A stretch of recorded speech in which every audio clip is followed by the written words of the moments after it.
Hello and welcome back everybody. Today we're going to show you how to add some more fun and variety to your workouts without adding any equipment.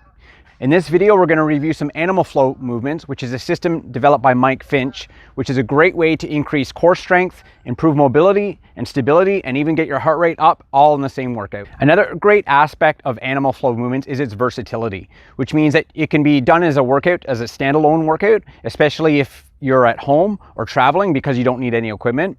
You can also integrate it to whatever training that you're currently doing. You could also make it part of a dynamic warm-up, or you could even do it as a brief mobility sequence to help wind down at the end of the day. So in today's video, we're going to break down a small sample of the animal flow movements, and make sure you watch right to the very end because we're going to show you how to flow them together and put them into like a workout sequence. If you are interested in more details of animal flow, I highly recommend you go to animalflow.com. So our first animal flow movement we're going to do is called the beast position. Okay, we're going to start off with the easiest version, and it's a 6-point position.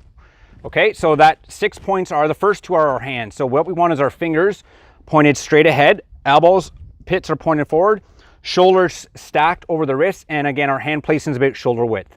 As we move down the chain, our third and fourth points of contact would be our knees. So our knees are slightly in front of the hips, and our fifth and sixth points of contact would be our toes. And in this position here, obviously I'm resting on the ground, but you see how I have a neutral spine alignment, which includes my neck, so I'm looking at the ground. And then the actual movement, which is an active position, is we're just going to lift an inch off the ground. And when we activate our beast, as I lift off, every single thing we talked about, all the cues, neutral spine alignment should look exactly the same. So I'm just holding, this is an active beast position. And again, the knees are an inch off the ground. So continuing on with our active beast position is we're simply going to make it harder by removing points of contact. So remember, in our active beast position, we have 4 points of contact. So when we're active, knees come an inch off the ground. The 4 points would be our hands and toes, right? And our feet are in contact. To make it a little bit harder, we're going to go to a 3-point position, which means I'm just going to take one limb off the ground and just lift it. So I'm going to go my left hand first, just lifting it. So it's like you can slide a piece of paper under, left hand, then right hand, okay, left foot, and then right foot. The key is as we lift, right, is we need to maintain neutral spine alignment and knees stay that 1 inch off the ground. Our next progression with our active beast is going to at 2 points of contact. So in our setup position, we're going to do a contralateral lift. So what we're going to do is I'm going to lift my left hand and right foot off the ground, just like we did before. Like you're going to slide a piece of paper under the limbs, and you have to maintain all spinal alignment, and the key is challenging our rotary stability. So I'm going to first activate my beast. Okay, so I'm going to lift my left hand, right foot. Okay, and I'm going to go right hand, left foot. Right, and the idea is that you're countering that rotation, which is again where that core control comes in. So now we're going to progress our beast position with some locomotion. So we're going to do a traveling form, which is bringing into our contralateral lifting with some locomotion. So the same setup applies, okay? So I'm going to get in my active beast position. So now I'm going to move forward. I'm going to lift my left hand, right foot, and I'm only going to move about an inch. So I'm going to lift them up at the same time, plant at the same time. And then right hand, left foot, lift, plant. Remember, spinal alignment, knees stay an inch off the ground, like so. So I'm moving forward, right? Everything's in sync, okay? And I can also move backwards. So the contralateral limbs lift together and land together, knees an inch off the ground, maintaining spinal alignment. So we're going to move on to our crab position next. So again, we're going to start off with the easiest version, which is our 6 points of contact. So our first points of contact would be our whole foot in contact with the ground, which is about hip width apart, okay? Toes pointing forward. Next would be my butt's on the ground, and then points 5 and 6 would be my hands placed on the ground with my fingers pointing backwards, about shoulder width again. So the activation part is where I'm going to push my hands into the ground, which straightens my elbows, sets our shoulders, and we can also tilt our pelvis forward, and our butt is again maintaining an inch off the ground, and that would be our active crab position. So following the same progression we did with our beast position is we're just going to remove points of contact. So in our active position on the crab, we have 4 points of contact. All we're going to do is just lift off one limb at a time, like you're going to slide a piece of paper. So left foot comes off the ground, right foot off the ground, okay? Left hand comes off the ground, which are harder, and then right hand comes off the ground. Okay, so as your hands come off, you can kind of shift your weight to the opposing side. Okay, but the key is spinal alignment, and then your butt stays an inch off the ground ideally. So our next progression would be, again, going down to 2 points of contact. So it's a contralateral lift. So again, I'm gonna lift my left foot, right hand, right? Okay, and then right foot, left hand, right? And then again, the next step would be adding locomotion. So I'm gonna move forward. So I'm gonna lift together, land together, lift together, land together. Again, only moving about an inch at a time. And then I can move backwards like so. Again, just baby steps, lift, land at the same time, butt stays an inch off the ground, eyes forward. So now we're going to get into some form specific stretches, and this one is called loaded beast. So we're going to start with our active beast position, right? So 4 points of contact. So what I can do is I can step back about a couple inches, and as I push my hips back, my knees open up and I can push my hands forward, right? And just like child's pose, I'm tucking my head between my arms, right? And that is called a loaded beast position. Again, knees stay an inch off the ground and pushing my hands into the ground. So our next form specific stretch is our beast unload. So I'm going to start off with, in my beast position, right? 4 points of contact. I'm going to transition into my loaded beast, which means I'm going to step back, sit back, open the knees, reach forward with the hands. Again, knees an inch off the ground. And beast unload is I'm going to shift everything forward. So knees stay close to the ground. Okay. And I'm going to shift my shoulders over top of my wrists. Okay. Bracing the core, and I'm opening up my hips. So that's called beast unload. So beast load, beast unload. Okay. You may find this quite taxing on the wrist. So you can either just back off your position or go from a loaded beast even just to a high plank. That might be a little bit better. Loaded beast, beast unload.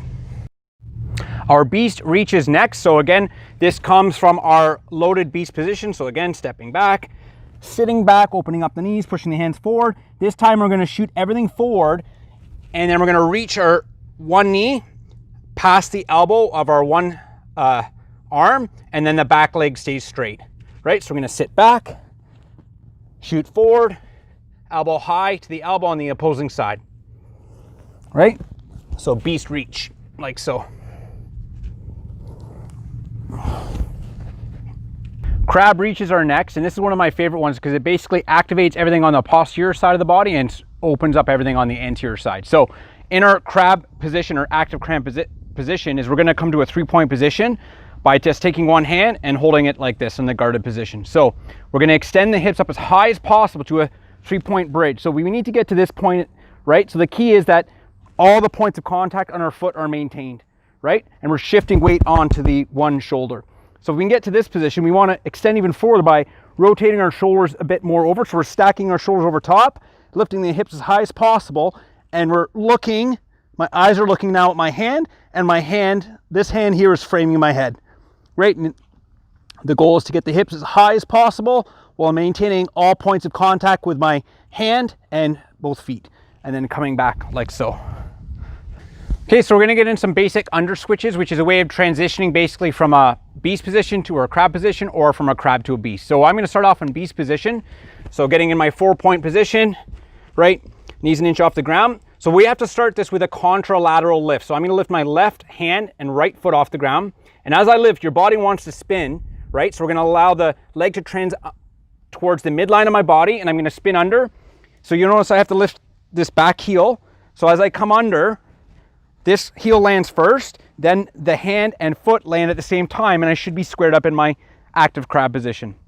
To reverse that, again, contralaterally, we lift the right foot, left hand, lift up the heel, right? Allows you to spin on your foot, and then we land together, right? So the idea is that we should have a good squared up beast position here, lifting up, transitioning, squared position on our crab position, and then like so.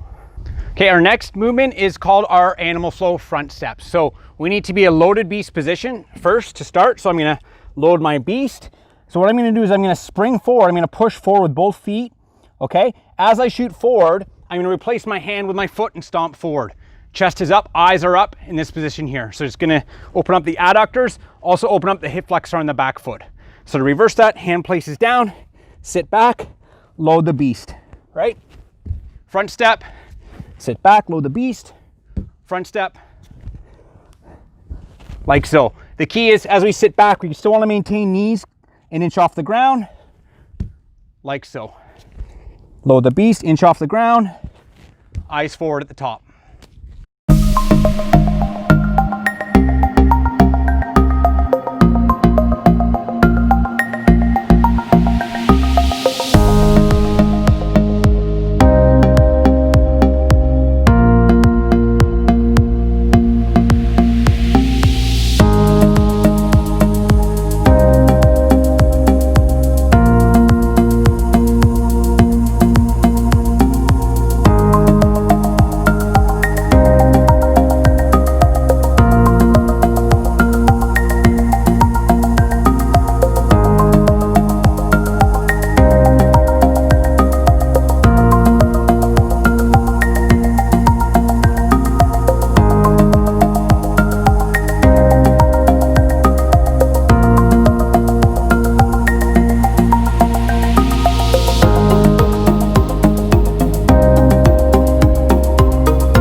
Thanks for watching, everybody.